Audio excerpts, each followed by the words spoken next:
हम बचपन से भगवान शब्द सुना है। बड़े बुजुर्ग हमें बताते हैं कि भगवान ऊपर रहते हैं, वे सर्वशक्तिमान हैं। उन्होंने हमें बताया है और हमारे पापों की सजा भी देते हैं। लेकिन सवाल उठता है कि यह भगवान कौन है? क्या वे वही हैं जो मंदिर में रहते हैं या वे ऊपर रहते हैं? अगर भगवान एक है तो क्या वे दोनों जगह एक साथ हो सकते हैं? मंदिर में हम कई मूर्तियों को देखते हैं, क्या ये सब भगवान हैं? और अगर ये भगवान है तो उन्हें देवी देवता क्यों कहा जाता है? क्या इन मूर्तियों को भगवान भी कहा जा सकता है और देवी देवता भी? इसके अलावा अगर भगवान मंदिर में है तो हम पीपल, नीम, बरगद और तुलसी जैसे पेड़ों की पूजा क्यों करते हैं? क्या ये सभी भगवान हैं? गंगा, नर्मदा, यमुना जैसी नदियों की पूजा क्यों होती है? क्या ये सभी भगवान हैं? सूर्य, चंद्रमा, आकाश और पृथ्वी जैसे प्राकृतिक तत्वों की पूजा क्यों की जाती है? यह सब सोचकर मन में कई सवाल उठते हैं। अगर यह सब हमारे सामने है तो हमारे घर वालों ने हमें यह क्यों कहा कि भगवान ऊपर रहते हैं? तो आइए इस विषय को समझने के लिए एक छोटी सी कहानी के माध्यम से समझते हैं। आपसे निवेदन है कि वीडियो को पूरा देखिएगा, अगर अच्छा लगे तो लाइक कर दीजिएगा। एक माँ रोज सुबह शाम अपने घर में भगवान की पूजा करती थी। उसका 1 साल का बेटा था जो उसे देखता था। एक दिन उसने अपनी माँ से पूछा, माँ, हिंदू धर्म में भगवान कृष्ण होते हैं और मुस्लिम धर्म में अल्लाह, तो असली भगवान कौन है?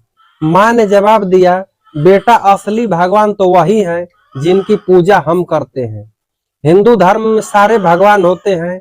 यह उत्तर सुनकर बच्चा और उलझन में पड़ गया कि भगवान की परिभाषा हर व्यक्ति की आस्था और दृष्टिकोण पर निर्भर करती है। भगवान एक शक्ति है जो हर जगह हमारी मूर्तियों में, हमारे पेड़ों में, हमारे विचारों में और हमारी आत्मा में। उनकी पूजा का तरीका अलग अलग हो सकता है, लेकिन उनका अस्तित्व सब जगह समान है। भगवान को समझने के लिए जरूरी है कि हम अपनी आस्था और प्रेम को उनके प्रति व्यक्त करें। पूजा का तरीका, स्थान या माध्यम, असली महत्व भावनाओं और विश्वास का है। बेटा माँ से कहता है, माँ, भगवान तो एक ही होना चाहिए। अगर इतने सारे भगवान हैं तो कोई तो इसमें सबसे बड़ा भगवान होगा। जैसे एक परिवार में कई लोग होते हैं लेकिन एक मुखिया होता है, क्या भगवानों का भी ऐसा ही कुछ है? माँ बच्चे के इस सवाल पर सोचने लगती है, लेकिन उसे उनका सही उत्तर नहीं दे पाती।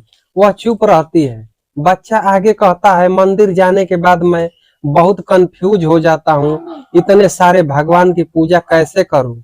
मुझे लगता है इससे बेहतर है कि मैं एक भगवान को मानूं और उसी पर अपना ध्यान केंद्रित करूं। यह सुनकर माँ उदास हो जाती है। उसे लगता है कि उसका बेटा नास्तिक बनता जा रहा है। बच्चा मंदिर जाना छोड़ देता है क्योंकि उसे लगता है कि वहां जाने से उसका समय व्यर्थ हो रहा है। वह कहता है, माँ, मैं मंदिर जाने के बजाय किसी एक भगवान को मानूं तो बेहतर होगा। कम से कम समय में अपनी श्रद्धा एक जगह केंद्रित कर सकता हूँ। माँ सोचने लगती है कि आजकल की युवा पीढ़ी अध्यात्म से इतनी दूर क्यों होती जा रही है। बच्चे और युवाओं का कहना है, भगवान को छोड़ो, एक ही जीवन मिला है, इसका आनंद लो। यह सोचकर समाज में तेजी से फैलती जा रही है। माँ महसूस करती है कि कहीं ना कहीं इसके लिए हम खुद जिम्मेदार हैं। हम अपने बच्चों को यह नहीं सिखा पाते कि ईश्वर का वास्तविक स्वरूप क्या है। शायद हम खुद भी इस बारे में पूरी तरह स्पष्ट नहीं है। इस संदर्भ में एक कहानी याद आती है। एक ब्राह्मण का बेटा बहुत बीमार हो गया। वह उसे डॉक्टर के पास ले जाया गया। डॉक्टर ने कहा, अब इसे सिर्फ भगवान ही बचा सकते हैं, हमारे पास इसका कोई इलाज नहीं है। ब्राह्मण भगवान श्री कृष्ण का भक्त था। उसने 2 दिनों तक श्री कृष्ण की पूजा की, पूरी श्रद्धा और समर्पण के साथ। तीसरे दिन एक पड़ोसी ने आकर कहा, तुम्हारा बेटा अब ठीक हो रहा है। इस कहानी से यह समझ आता है कि भगवान को एक नाम, रूप या संख्या में बांधना आवश्यक नहीं है। सच्ची श्रद्धा और विश्वास ही ईश्वर तक पहुंचाने का माध्यम है। ईश्वर का स्वरूप एक है, बस लोगों ने उन्हें अलग अलग रूपों में देखा है और पूजा है। बच्चों को सिखाना जरूरी है कि भगवान की पूजा का अर्थ किसी खास रीति रिवाज का पालन करना नहीं, बल्कि बच्चे मन से ईश्वर के प्रति समर्पण रखना है।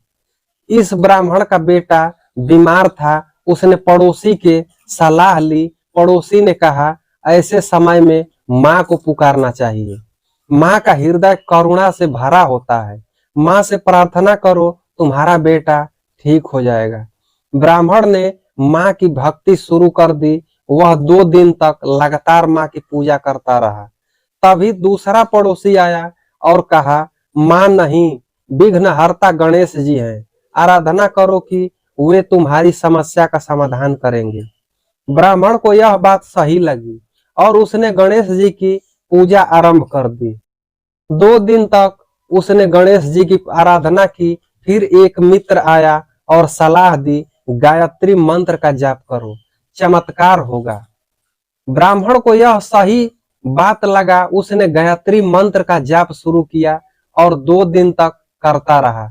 उसके बाद एक रिश्तेदार आया, बोला, संकट मोचन हनुमान जी का शरण लो, हनुमान चालीसा का पाठ करो। ब्राह्मण ने हनुमान चालीसा का पाठ शुरू कर दिया और 2 दिन तक करता रहा। तभी उसकी पत्नी को किसी ने बताया कि पड़ोस के गांव में एक बाबा आए हैं जो ऐसी दिव्य विभूति देते हैं जिससे बीमारियां दूर हो जाती है। ब्राह्मण बच्चे को लेकर बाबा के पास गया। बाबा ने विभूति दी, लेकिन कोई फायदा नहीं हुआ। आखिरकार बच्चा चल बसा। ब्राह्मण के मन में एक सवाल था, उसने इतने देवी देवताओं की पूजा की, फिर भी उसका बच्चा क्यों नहीं बचा। उसने यह भी महसूस किया कि हर किसी ने अलग अलग भगवान की पूजा करने की सलाह दी, लेकिन किसी के पास सटीक जवाब नहीं था। इस अनुभव के बाद उसने सभी देवी देवताओं की मूर्तियां मंदिर में स्थापित कर दी। उसने सोचा, जिसकी भी शक्ति हो मेरी प्रार्थना स्वीकार कर ले, लेकिन उसके मन में सच्चा विश्वास कभी नहीं आया। यह कहानी हमारे समाज की मानसिकता पर सवाल उठाती है। हम सभी अलग अलग देवी देवताओं को पूजते हैं और उनमें विश्वास करते हैं, लेकिन बच्चे अर्थों में हमें यह समझ नहीं आता कि सत्य क्या है। कुछ लोग प्रकृति को ईश्वर मानते हैं, कुछ आत्मा को परमात्मा कहते हैं, कुछ ईश्वर को सर्वव्यापी मानते हैं, तो कुछ निराकार को मानते हैं। वहीं कुछ लोग यह भी कहते हैं कि ईश्वर जैसा कुछ है ही नहीं। इन तमाम विचारों के बीच मनुष्य भ्रमित हो जाता है और सवाल यह है कि आखिर सत्य क्या है। क्या यह सारी मान्यताएं सत्य है या इनमें से कोई एक सत्य है, या फिर सत्य कुछ भी नहीं है जिसे हमने अभी तक समझा ही नहीं। सत्य को समझना बेहद जरूरी है, क्योंकि जब हमारे विश्वास की नींव कमजोर रहेगी तब तक हमारी प्रार्थनाओं का कोई अर्थ नहीं होगा। यह कहानी 5 सूरदासों की है जो सत्य को समझने के प्रयास में अलग अलग दृष्टिकोण अपनाते हैं। एक बार उन्हें बताया गया कि हाथी को जाकर देखना है और बताना है कि वह कैसा होता है, क्योंकि वे तो देख नहीं सकते थे। उन्होंने हाथी को छूकर उसकी बनावट समझने की कोशिश की।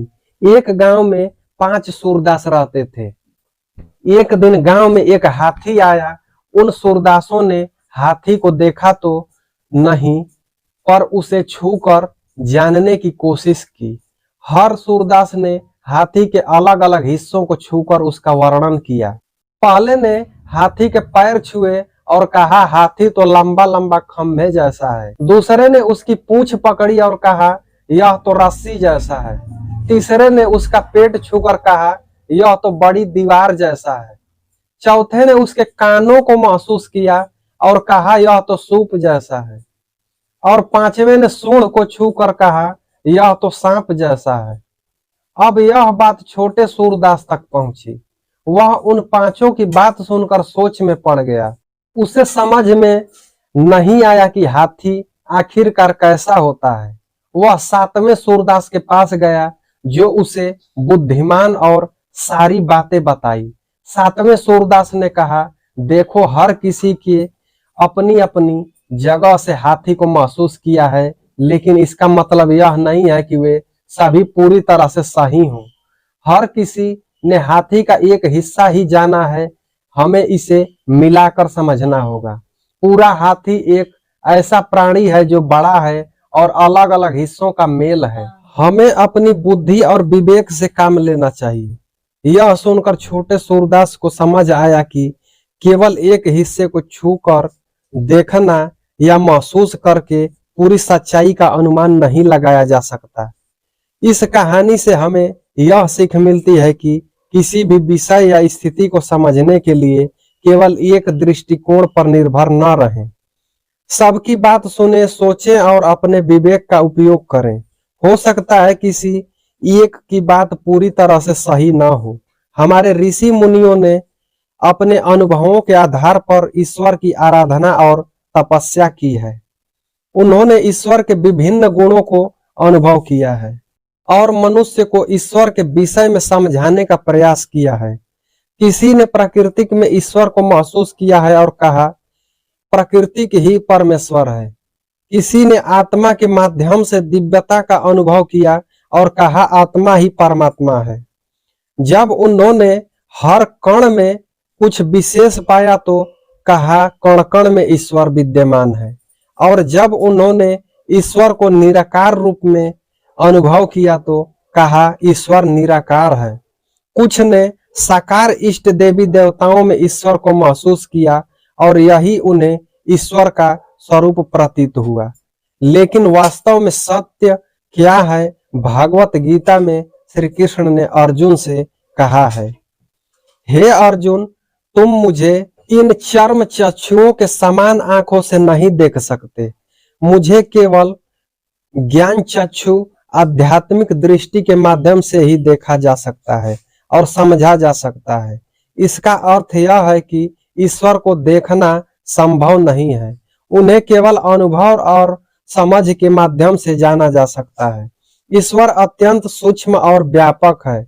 उनके सत्य स्वरूप को समझना कठिन हो सकता है और इसी कारण से विभिन्न दृष्टिकोण और मत उत्पन्न हुए।